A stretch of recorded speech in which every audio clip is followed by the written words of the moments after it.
Hey everyone, Charting Man Dan of TheChartGuys here. I've been trading stocks for over 12 years, ETFs over 7, crypto over 5.5, and now it's time to dive into futures. I'm going to take you all along the journey with me. In this video, we're going to be looking at the positives and negatives of trading futures versus stocks, and also some of the major platforms as I decide where I want to trade. So let's jump right into it. One of the biggest positives for trading futures are the taxed benefits. And just quick to break it down, we've got 60% of your gains are taxed at 15% long-term capital gains rate, and 40% is taxed as short-term, and it's the same as your ordinary income. So the higher in the tax bracket you are, the bigger the difference that is.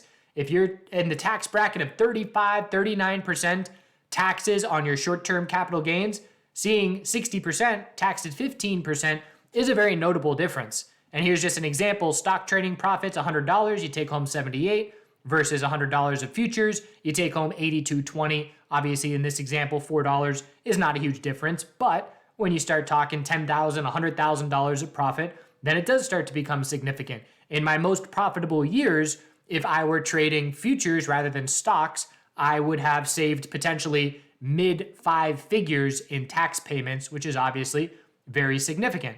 That being said, no individual stocks and sectors as a negative. That's probably the biggest one for me, because the question I need to ask myself is, okay, well, the biggest gains that I've had as a trader were in niche sectors, whether it was crypto or cannabis. And so if, Tesla gets news and has a short squeeze, your money on the futures is not going to have exposure to be able to play Tesla. So just something to be aware of. There is a lack of opportunity in that regard. And that's something that will have me keeping funds in both places. I'm going to keep funds in my stock account in case there is, federal legalization of cannabis and we're going to run up hundreds of percent. I need to be able to take advantage of that. Whereas on a day-to-day basis, if nothing new is going on, then we'll be looking at the futures being the place to be trading. So other positives, continuity, longer trading hours, and a lack of gaps. I'm recording this right now Sunday night, which means I could be potentially trading. And that means a stop loss that I have on futures might trigger. And if I were trading SPY, obviously my order is not going to trigger until tomorrow morning, either pre-market or when the bell rings at 9:30 a.m. So I love the continuity on the charts. It's more data, it's more information. And I got used to cryptocurrency being 24/7 and that being one of the benefits of the crypto market. So definitely a positive for me. And there are gaps when we open many times. It's just less gaps because, again, we have the futures trading that dictates the gaps on Apple or individual names and ETFs, and there are less gaps on the futures. But definitely still have to be aware of when futures open Sunday night, 6 p.m. Eastern, that gaps are still possible. Use of leverage, this is a positive and a negative. So use of leverage is a positive for experienced traders, and it's a negative for newer traders. Experienced traders already are in touch with their psychological state of well-being and their emotions. They have discipline that they've proven to themselves in terms of utilizing stop losses. And so using leverage can allow for having capital elsewhere. I can have some of my capital in my stock account, or I can save capital to buy a house if the housing market dips. And I don't need to have all that capital because I can use leverage to have the same size position with less capital. If I'm a newer trader, I've got liquidation risk. And obviously, an advanced trader has liquidation risk as well. I know traders that have traded for 4 or 5 years and literally one day of being in the wrong direction and not stopping out blew up their account and took them out of the game, which is obviously something that we can never allow to happen. And if you are a newer trader, it's probably going to happen to you. So if you are new to trading, you don't want to start on futures, in my opinion. Because of that liquidation risk, it would be very high that you would get liquidated if you're trying to, gain your experience. I would much rather say trade one share of Apple and have that be the experience that you gain and not futures. You go to futures after you've proven to yourself that you can use stop losses and have discipline as a trader, because obviously the last thing we want to do is go on tilt on leverage and blow up our account. No pattern day trading, $25,000 minimum. That's definitely a positive. And we know in the US here, brokers require $25,000 to be able to pattern day trade. And so if you don't have $25,000, then you can still trade on futures. And I can remember when I was under that bar and I would fluctuate above it and below it, and Fidelity was calling me and leaving me messages and saying, hey, you're back under this level, you got to get it up or you're going to not be able to day trade anymore. And so again, that goes hand in hand where if you don't have $25,000, that probably means you're starting out trading, which again it can be a recipe for disaster. So long story short, I would suggest futures is great for more experienced traders. And if you are a newer trader, you want to start in stocks and ETFs where there is less leverage and you have an ability to really just put less capital in play. No wash sales, that's also a benefit. I don't have to be, keeping track of not trading Tesla in the last 30 days of the year because I don't want to carry over the losses into the following year. And that's not something you have to worry about with futures. As I mentioned, liquidation risk is a negative. Commissions are a negative just because we've gotten used to no fees trading stocks. When I first started, it was $8.95 a trade, and now it's free. Very big difference. But commissions are on, and essentially you can balance it out. Well, is what I'm going to pay on commissions more or less than what I would save on taxes? That can be one calculation that you do to determine whether the tax payoff is worth it. No individual stocks and sectors, as I mentioned why, and the smallest exposure that you can get is essentially $20,000. And again, that's rounding a bit, but that's because of the leverage. So if I buy one micro contract, it's going to cost me just under $1,500 out of my account. But that's essentially giving me exposure to $20,000 worth of position. So again, if I'm just starting out and I just want to play with a tiny bit of money, I don't want to be trading futures because one share of Apple can give me $200 of exposure, whereas one share of the smallest contract gives me $20,000 of exposure. That's obviously a very big difference. So a couple mental sticking points for me. The first is talking differently. Dollars versus points. SPY, Apple, Netflix, they're in dollar terms. Futures are in points. So if it goes up 1 point, it's different than going up $1. So just something that we need to adjust to. And we've got this chart here that shows us all the different futures instruments. There's certainly more than that, but these are some of the most popular ones. The contract of how we can look it up on TradingView if we want to pull up the chart. The tick size, the minimum amount that it moves up or down. And then practical account movement.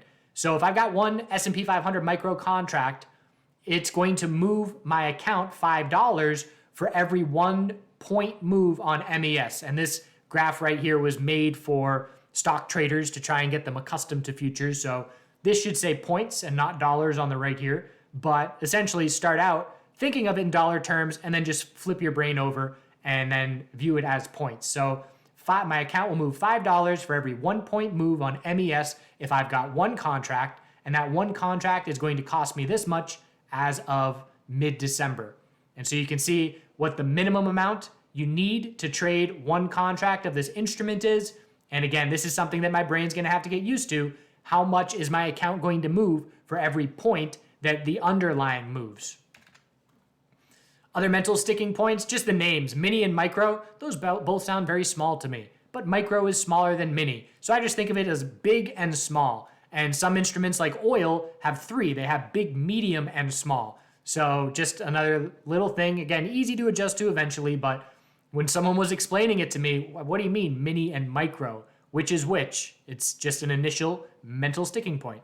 Different ways of calculating risk and reward, as I mentioned just in the previous slide there, in terms of determining how many dollars move for every 1 point move of the futures. And right on cue, I just said one share of the smallest contract here, and that's the wrong terminology. It's one contract. There are no shares in futures. So let's now compare some of the exchanges. The three that I am most interested in are TDAmeritrade, Tradovate, and Interactive Brokers. For this video, I'm just going to be comparing TDA and Tradovate, as those were the two that were the decision-making process for me on who am I going to trade on first. In the end, I'll probably try all three of these out before I finally settle on a final answer. But for me, TDA has FDIC insurance, Tradovate does not. That's very important for me.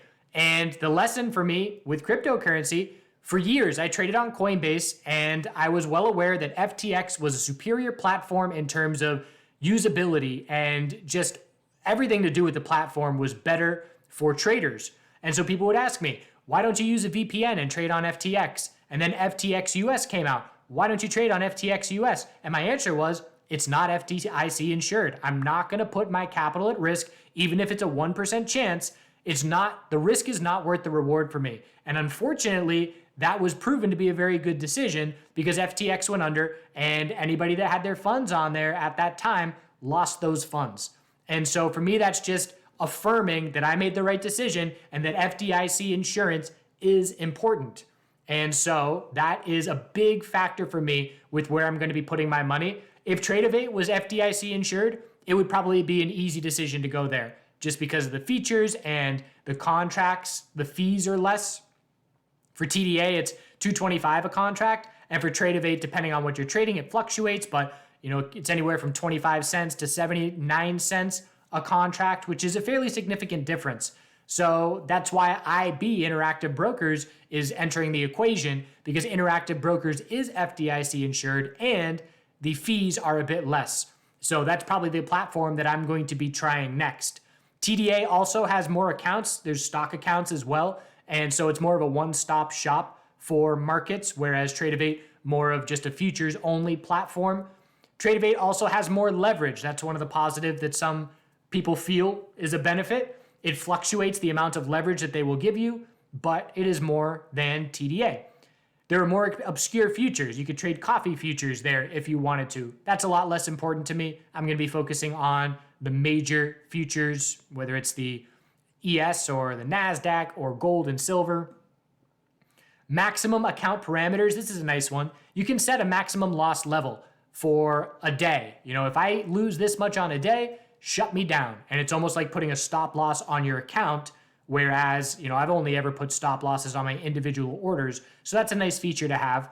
And limited max withdrawal, not a huge factor, but if I wanted to get my money off of TDA quickly, I could take off more at a time than I could on Tradovate. Something that they both have, you can drag and place orders on the charts. That's new for me as a trader. I really like that feature. I'll show you an example in just a moment. They have a ladder order book. I'll show you what that means as well, but you can just click on the order book to place your orders. And they have order templates that you can set in advance, meaning I can have it set so that anytime I enter a position, a stop loss is automatically placed, say 5 ticks under the current price. And so if I'm trading something very volatile, like an FOMC reaction, that can save me a little bit of time in terms of having a preset order filled out where it just takes one click for multiple orders to position themselves. So let's now take a look at the actual platform. TDA, I've got the ES micros up here. This is the order book on the left-hand side. I can do auto send if I just want the order to go through when I push buy or sell. If I unclick that and I hit buy or sell, then it pulls up the order and I manually make sure that it is where I want it and then have to essentially just push an extra button. But I'll just show you an example here, hopefully not placing any orders. So I am looking at, let's just say I want to place a bid down here. So I can just tap right on the order book here and there is now my bid. And I can move it up and move it down and that's where the order then sits. I really like that feature of being able to trade here on the chart. And I can, set a buy order and then I can set a sell order up above where the price is. I can set a stop loss and set a sell order. So I just really like the visual aspect of things. And I can set multiple orders if I want to scale in. Oops, that's too close. Did I just fill? No, good. So multiple orders if I want to scale in. And just playing around and getting my reps in. I'm currently up $25. So my goal is to place one futures order a day just to get familiar with things. And then again, it's the kind of thing where I'm not completely focused. I'm not saying I'm going to try out TDA all this week. I'm doing so many other things between making content like this and, doing live streams and all that I'm just trying to slowly explore while I'm doing all the other stuff that I normally do. So I will look to try Interactive Brokers in the near term after this. And I'd say within the next couple of months, I will have a very firm grasp of where I'm going to be trading. I'll move some more capital over to there and I'll start focusing on it as more of my primary trading, whereas right now I'm still trading on Fidelity, stocks and ETFs, and things like that. If you are looking for more in-depth information, Chart Gal Lori did an hour-long navigating futures webinar about 5 months ago, and a link for that will be in the comments of this video. And I got to give a shout out to our futures trading channel in our Slack chat room community, and we got about 845 people in there. Chart Guy Lamont is holding it down, and just a whole bunch of daily interaction. And just an example, I posted my trade example here from the other day. And that's another thing. When I'm trading futures, I'm going to shift my style a little bit because I'm not just going to be scaling into playing overextended moves, because when you are on margin, that's a great way to get underwater very quickly. So I have to change my trading style where I am only playing off of a predefined level with a clearly identified stop. And so this was on Friday pre-market. We had a reaction to data pre-market, and I was just looking for 5-minute consolidation. So we had the high of the reaction. We broke it with 0 follow through. This is the 1-minute chart. And so I entered short for the 1-minute lower high. My stop was just above the high here. And then I exited after some brief 5-minute consolidation. And so that was just a small win there. I think it was, maybe $45, $50 in the end.